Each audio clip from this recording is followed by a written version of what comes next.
Fala gente, tudo tranquilo? Sejam bem-vindos a mais esse vídeo aqui. E nesse vídeo eu decidi trazer uma pessoa que faz um conteúdo muito legal. O nome dele é Alex, do canal Henri Cresça. Ele também está começando aqui no YouTube, assim como eu. Nós dois estamos começando aí.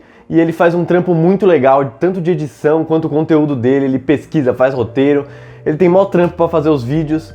Então dá uma prestigiada no canal dele depois que vocês assistirem esse vídeo aqui. Eu decidi trazer ele para vocês conhecerem o perfil justamente de um investidor extremamente agressivo, mais arrojado do que eu, porque além de ter 100% em renda variável, ele também tem empresas pequenas e empresas perigosas, porque são empresas que estão ou em recuperação judicial ou são empresas com balanços meio estranhos. Ele tem esse perfil de curtir esse tipo de empresa muito mais arrojada do que as empresas mais sólidas. Então eu decidi trazer ele aqui para vocês conhecerem esse tipo de investidor. Mas antes de tudo, deixem seu like aqui no vídeo para não esquecer, se inscreve no canal, faz todas aquelas coisas que vocês já sabem, me segue principalmente no Instagram, que eu faço bastante enquetes, coisas bem legais por lá. E sem mais delongas, se apresenta aí pra gente, me conta como que você entrou nesse mercado financeiro, Alex. Fala aí, Cauê, meu brother, tudo bem com você? Mano, vamos lá, vamos começar então. Eu espero que esse conteúdo traga valor para a vida dos seus seguidores, espero que eu consiga agregar alguma coisa aí também no seu canal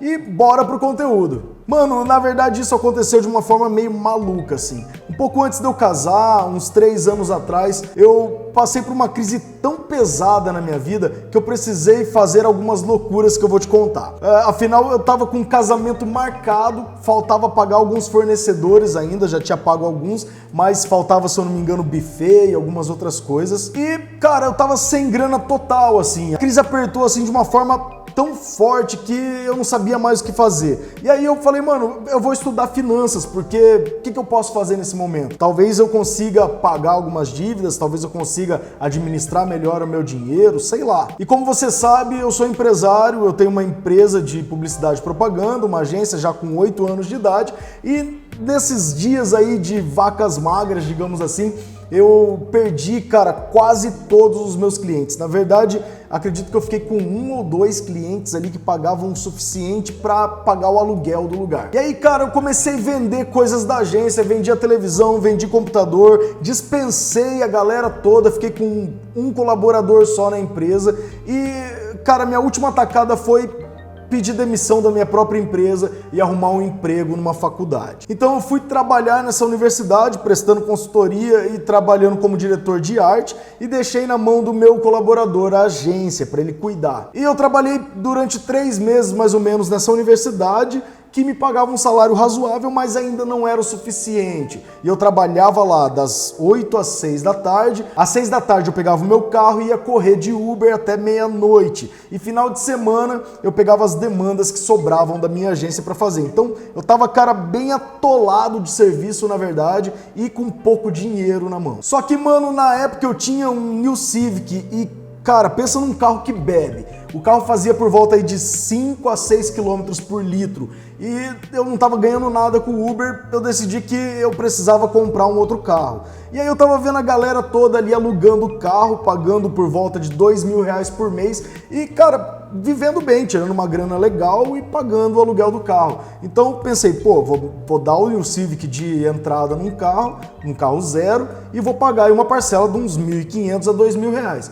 Aí eu comprei um Fiat Argo novo, dei por 30 mil New Civic e peguei parcela aí, 36 parcelas de R$1.500. E essa foi a pior cagada que eu fiz na minha vida, porque, cara, eu basicamente trabalhava para pagar o carro. Minha esposa tinha que trabalhar de Uber também de manhã até às 6 da tarde, depois eu pegava o carro, ia rodar até meia-noite e a gente pagava a prestação do carro e da casa e não sobrava mais nada. E para quem leu o livro Pai Rico, Pai Pobre, que é um livro que eu aconselho demais, eu entrei na famosa corrida dos ratos, que eu trabalhava para pagar o meu sustento e me sustentava para trabalhar e era só isso, não tinha mais o que fazer. Cara, tudo isso, dívida, trabalhos absurdos e o início de um casamento me deixou, cara, estressadaço, eu não sabia mais o que fazer. E aí eu falei, pô, preciso mudar minha vida, preciso fazer alguma coisa e eu fui estudar finanças e aí, cara, pum, mudou a minha percepção sobre o dinheiro totalmente. Assim. A primeira coisa que eu percebi, cara, é que eu não precisava ganhar um salário mais alto, porque eu já ganhava mais do que a média da sociedade e eu precisava gastar menos, na verdade. Então a primeira coisa que eu fiz foi largar o Uber de lado e vender esse carro, cara. Eu liquidei o carro ali por 14 mil reais nos direitos, tá? Deixei de pagar a prestação e acabei perdendo uma grana, porque eu já tinha pago o carro aí umas 6 ou 7 prestações de 1.500 e dado o New Civic por 30 mil, acabei vendendo por 14 mil, mas cara, o que eu queria era me livrar dos 1.500 por mês de dívida. E aí no meio disso tudo, trabalhando na universidade, graças a Deus surgiu a possibilidade de nós atendermos uma rede de supermercados com 11 lojas, foi o que salvou a agência. Então a gente começou a atender. A primeira coisa que eu fiz foi pedir demissão na universidade. Na época eu ganhava um salário ok, um salário legal, mas cara, quem é um empreendedor vai entender que o salário não importa quando você não está feliz no lugar, quando você não está fazendo o que você gosta. Então eu vim trabalhar de volta na minha agência, contratei mais pessoas e fomos atender essa empresa. Aí com aqueles 14 mil que eu vendi o carro, eu percebi que eu poderia fazer ele crescer, e eu coloquei na renda fixa, comprei na época ali Tesouro Direto pré-fixado. Só que, mano, em pouco tempo eu percebi que a renda fixa não era legal e parti para renda variável, comecei a estudar um pouquinho sobre ações e tudo mais, entrei no mercado de ações em pouco tempo, com alguns aportes também, é claro, os 14 mil já tinha se transformado em 26 mil. E agora eu tinha mais tempo para o meu casamento, eu podia investir mais tempo nos meus estudos de finanças e sobrava mais tempo para minha agência também. Cara, basicamente eu vendi um carro e consegui um cliente. Isso transformou a minha vida. Eu comecei a me livrar dos meus passivos e comecei a adquirir ativos. Isso transforma a vida de qualquer um. Só que eu ainda tenho alguns passivos que eu preciso me livrar. Eu tô vendendo a minha casa, se alguém quiser comprar, inclusive, tô vendendo a minha casa para morar de aluguel, porque eu fiz uns cálculos aí e eu percebi que, cara, se eu pegar o dinheiro da minha casa hoje, que os meus direitos dá por volta de uns 80 mil, e investir esse dinheiro em menos de 10 anos eu compro uma casa à vista. Só que se eu continuar pagando a minha parcela, que é de 1.500 por mês, eu vou acabar de pagar a minha casa com 60 anos de idade. Cara, isso é um absurdo. Comprar coisas parceladas no Brasil hoje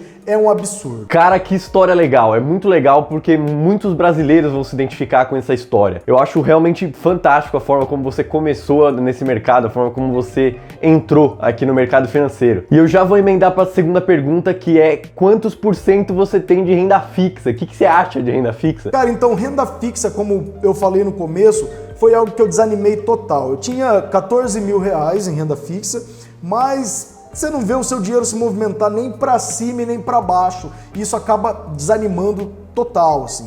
Então, estudando um pouquinho de renda variável, eu vi que esse era o caminho e peguei todo o dinheiro e coloquei na renda variável. Hoje eu sou 100% renda variável, só invisto em ações e fundos imobiliários, mas mantenho a minha reserva de emergência em uma conta do Nubank, que a grosso modo acaba sendo renda fixa. Mas é uma quantia bem pouca, só para me manter ali 1 ou 2 meses, mas eu não conto como investimento. Cara, mas quais são então as suas maiores posições em renda variável hoje em dia? Mano, você pode até achar um pouco loucura as ações que eu invisto hoje, que eu tenho maiores posições, mas como eu sou investidor agressivo, eu acredito que não tem tanta importância me expor a riscos quando eu tenho chances de grandes lucros. Então eu invisto em algumas ações bem arriscadas. Por exemplo, eu tenho uma boa posição em Via Varejo, uma posição boa também em Oi BR3 e uma outra posição legal, que é a minha terceira, em BCFF11, que é um fundo imobiliário. Essa das três é a menos arriscada. A Oi, você sabe que está em processo de recuperação judicial, está em processo de falência ou não, né?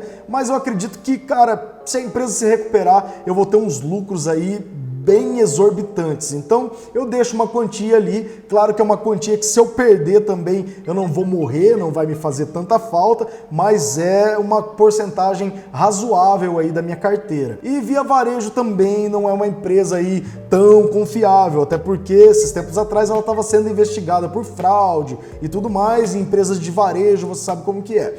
Mas também é uma empresa que, cara, eu acredito, Casas Bahia, uma empresa que tem bastante tempo aí no mercado e eu acredito que tem tudo para crescer. Apesar de que quando eu entrei as ações estavam a R$14 e hoje tá R$4 por conta do coronavírus, mas eu acho que ainda vai voltar ao patamar e passar, então eu mantenho minha posição, não vou vender minhas ações, até porque eu sou um investidor de longo prazo e acredito que as ações sempre crescem a longo prazo. Cara, essas daí tem que ter coragem, eu não tenho coragem nenhuma de colocar meu dinheiro nem em Oi nem via varejo, porque são duas empresas que eu acho que não tem potencial nenhum.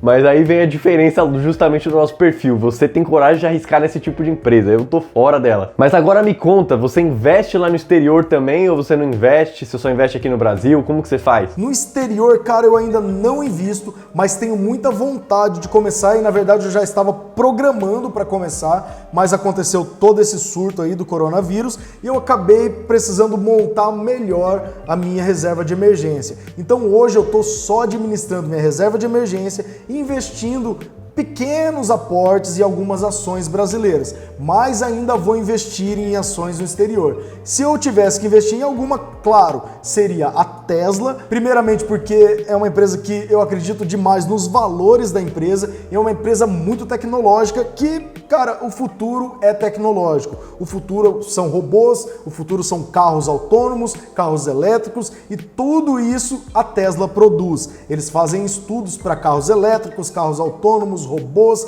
e até expedições fora do nosso planeta. Cara, quer uma empresa melhor do que essa? Uma empresa que investe em foguetes, uma empresa que investe em robôs, uma empresa que investe em tecnologia, tem tudo para crescer. É uma grande empresa, por isso eu ainda vou investir nessa empresa. E a segunda empresa do exterior que eu quero e pretendo investir é a Disney, porque uma empresa que faz pessoas saírem dos seus países para ir lá visitar ela. Mano, ela é uma fábrica de sonhos, sem falar dos filmes, desenhos e uma série de coisas que ela produz. Então, é uma empresa que eu acredito que tem tudo para continuar crescendo, já é uma empresa monstruosa, não tem como negar. Cara, ela mexe com o emocional das pessoas, ela mexe com conceitos que a gente não consegue, não são palpáveis, sabe? Então, eu acredito que empresas assim são empresas que têm um grande futuro. E, mano, a terceira empresa, obviamente, seria a Berkshire Hathaway, do Warren Buffett. Mano, além dela ser uma empresa do rei da bolsa, o Warren Buffett,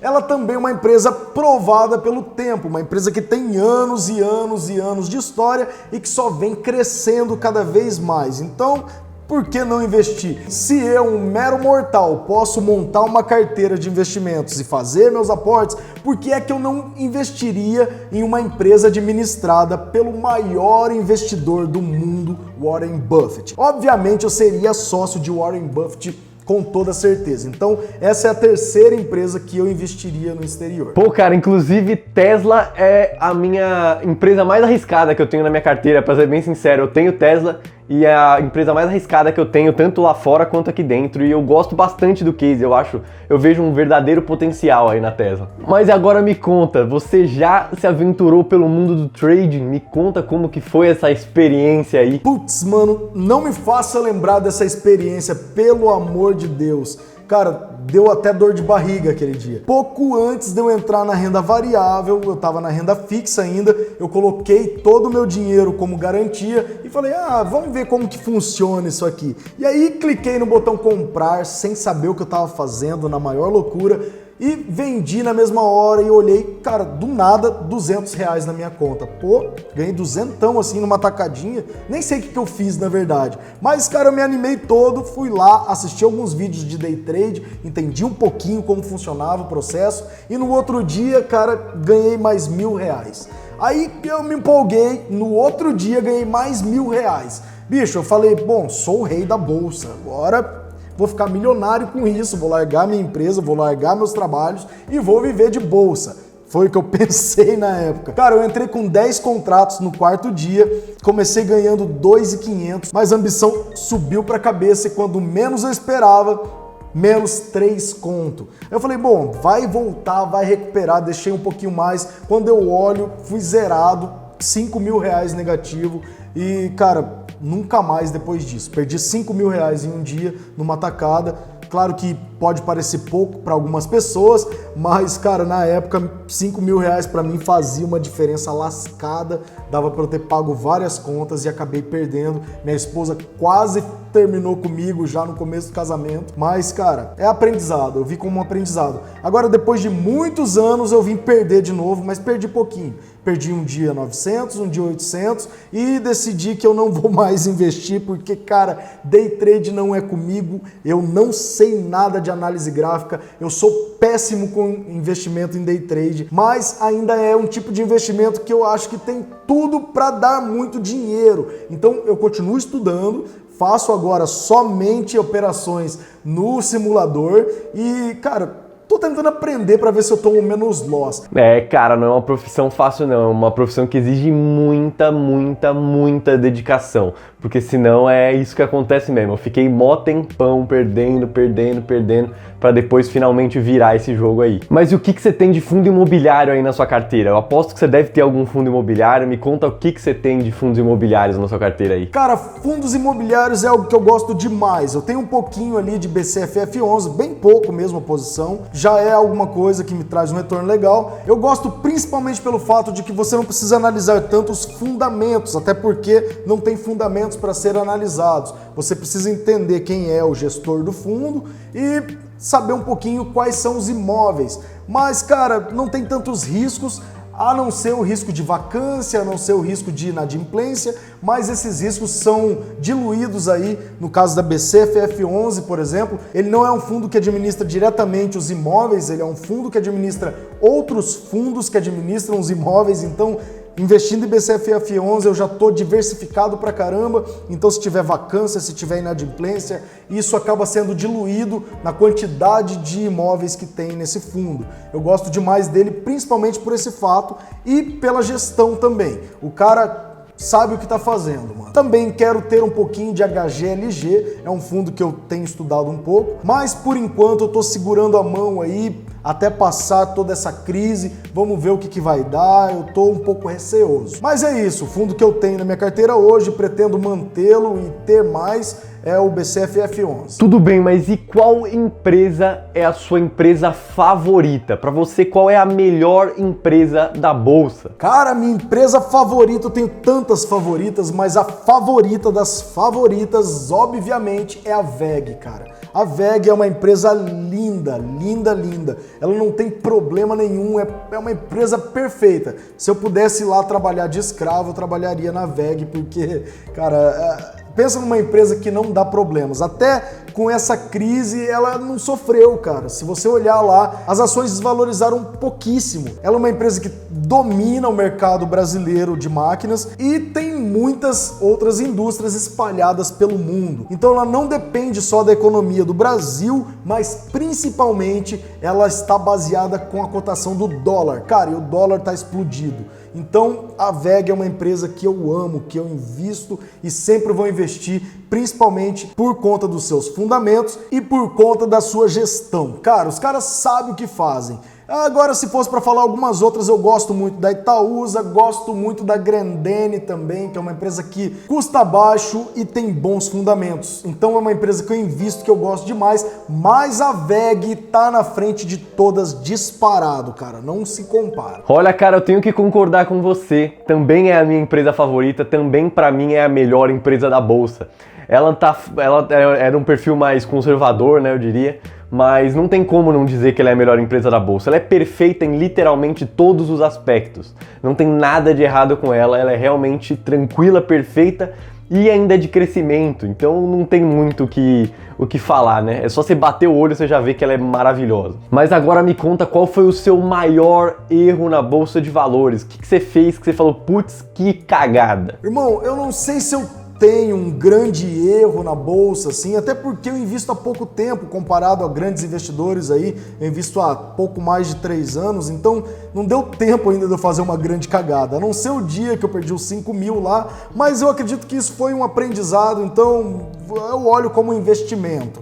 Agora, se for para colocar aí um erro, que eu acho que nem seria um erro, mas talvez uma perda de oportunidade, é que se eu tivesse pensado melhor, talvez eu tivesse zerado todas as minhas posições logo que saiu a notícia do Covid-19 e teria recomprado tudo agora na baixa. Mas, cara, isso também não é o erro para quem investe a longo prazo, ó, tá pouco se lascando porque aconteceu, porque as ações vão voltar. Mas eu acho que se eu tivesse feito isso, pelo menos eu tinha dobrado em pouco tempo a minha posição. Cara, e o que você diria para alguém que tá pensando em começar a investir na bolsa de valores agora? Cara, eu diria, vai fundo, irmão. Só que não vai emocionado, porque, cara, quanto mais emocionado você tiver na bolsa de valores, mais dinheiro você perde. Então, tenha cuidado com o que você está fazendo, saiba o que você está fazendo, estude as ações que você vai comprar, analise os fundamentos, veja quem são os gestores, veja tudo sobre a empresa e invista se isso fizer sentido para você.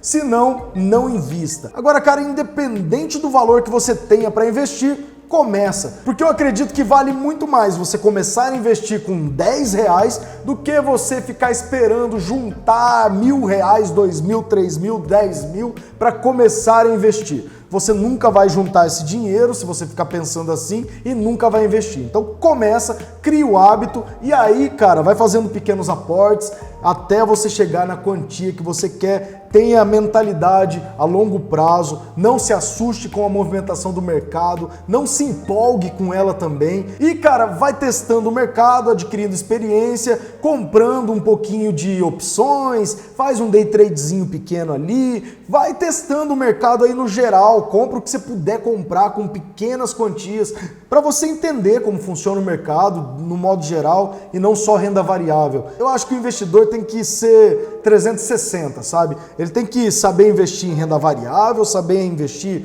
em renda fixa, saber investir em opções, saber como funciona o mercado de derivativos. É interessante que você seja completo no mercado de ações e saiba trabalhar ali conforme a necessidade do mercado e conforme pede a sua demanda. Faça pequenos aportes todos os meses. É importante manter a rotina de fazer aportes, mesmo que num mês você consiga fazer 50 centavos. Cara, hoje você compra ações de Oi por 50 centavos. Então, mesmo que você vai colocar 50 centavos, comprar uma ação de Oi, cara, faz. Não deixe de aportar um mês, porque isso acaba virando rotina também. A ideia é que vire rotina aportar e não parar de aportar. E se você deixar um mês, deixar dois, chega uma hora que você deixa pra lá e acaba vendendo essas ações e saindo da bolsa. Então é importante você manter a rotina, fazer pequenos aportes ou grandes aportes todos os meses, comprar ações todos os meses, mesmo que seja uma, você consegue comprar no mercado fracionário. Então, cara, vai lá, a bolsa tá aí para quem quiser, faz uma conta numa corretora agora, abre lá a sua conta, deposita uma quantia, R$10, compra ações e começa a ver como que funciona o mercado. É isso que eu tenho para deixar para você. Comece, mas, cara, não deixe de estudar também, porque isso é muito importante. Hoje no YouTube você tem muito conteúdo gratuito, muitos canais que falam de finanças. Esse canal aqui é um exemplo disso. O Cauê fala de uma forma extraordinária sobre finanças. Então, deixa seu like no vídeo aí, já se inscreva no canal dele também. E, cara, tem o meu canal lá também, tem o link aqui na descrição. Me segue também, eu tô sempre trazendo bastante conteúdo sobre opções, o mercado de ações, uma série de coisas que também agrega valor e conhecimento na sua vida. Então, o mais importante de tudo isso é começar e estudar. Então, faça o que tem que fazer e comece. Eu recomendo mesmo que vocês vão lá no canal do Alex, ver o meu vídeo que ele me entrevistou e me fez perguntas muito legais. Mas agora, cara, pra finalizar aqui, me responde essa pergunta polêmica aqui que eu deixei pro final. Preço importa ou não importa quando você investe pro longo prazo? Mano, esse assunto é um assunto bem batido, mas, cara, pra mim preço não importa para investimento a longo prazo, só que, cara, o que é o longo prazo também? Muitos falam, vou comprar as ações para não vender nunca, vou viver de dividendos. Eu tenho um pensamento um pouco diferente sobre isso. Eu acredito que sim, investir a longo prazo é legal, a gente tem que ter mentalidade de longo prazo, afinal esse é o melhor tipo de investimento que tem, porque a tendência é que você sempre ganhe. Mas, cara, o que é o longo prazo? Comprar para nunca mais vender? Eu acho que isso é ser radical demais. Eu acredito que você pode sim desfazer das suas ações quando você estiver satisfeito com o rendimento que ela te deu. Por exemplo, quando eu estava precisando comprar um carro, eu olhei a ação que estava me dando quase 100% de lucro, vendi e comprei um carro à vista. Cara, eu estava precisando, não fazia sentido eu comprar um carro parcelado, pagar juros, se eu tinha o dinheiro ali com rendimento. Eu não estava pegando um prejuízo, eu estava pegando um lucro. Então, cara, fazia todo sentido para mim vender as ações naquele momento para comprar um carro. Então, eu acredito nisso. Eu acredito que você tem que investir com pensamento a longo prazo, mas se uma ação estiver te dando um bom lucro e você achar que é o momento de vender, cara, vende. Não tem por que você ficar passando necessidade, você comprar parcelado e pagar juros, sendo que você tem ações que estão te dando lucro parada na sua carteira. Então, vende as ações e faz o que você tem que fazer. Mas respondendo a sua pergunta, cara, eu acho que não, que o preço não importa nem um pouco para o investimento a longo prazo. Porque, cara, eu acredito que o mercado, ele sempre ajusta o preço justamente. Então, se uma ação está valendo R$100 hoje e amanhã ela cai para R$50, é porque surgiu uma notícia relevante, é porque aconteceu alguma coisa. Então, consequentemente, ontem a ação estava valendo R$100 porque o preço justo dela era R$100. Hoje que saiu a notícia relevante do mercado, o preço justo dela é R$50. Cara, é igual quando você vai numa concessionária comprar um carro zero. Você vai estar disposto a pagar, sei lá, R$60 mil em um carro zero, sabendo que ao sair da garagem da concessionária, ele já vai perder 30% do seu valor. É o mercado se ajusta. O carro custava R$60 mil, o preço justo dele na concessionária era R$60 mil.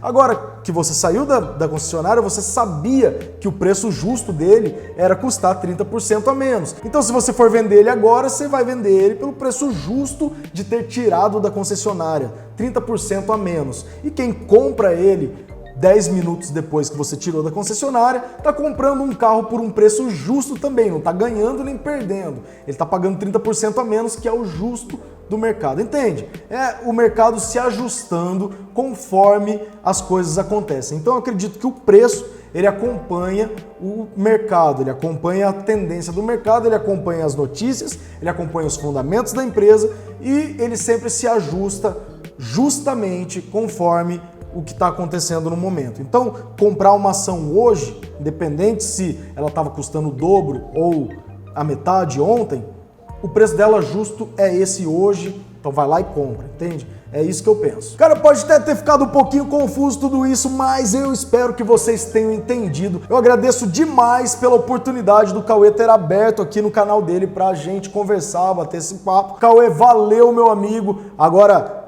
tem vídeo do Cauê falando lá no meu canal, algumas perguntas também. Então, galera, clica no link aqui embaixo e vai pro vídeo lá no meu canal, onde o Cauê tá respondendo as minhas perguntas, onde a gente faz esse bate-papo aí. E é isso aí, galera. Me sigam também. Muito obrigado por vocês terem ficado até aqui. Valeu, Cauê, com você. Até mais. É isso aí, eu espero que vocês tenham gostado desse vídeo, que vocês tenham se inscrito no canal. E agora que acabou o vídeo, vai lá ver o vídeo do Alex me entrevistando, porque eu respondi coisas que eu nunca respondi aqui no canal.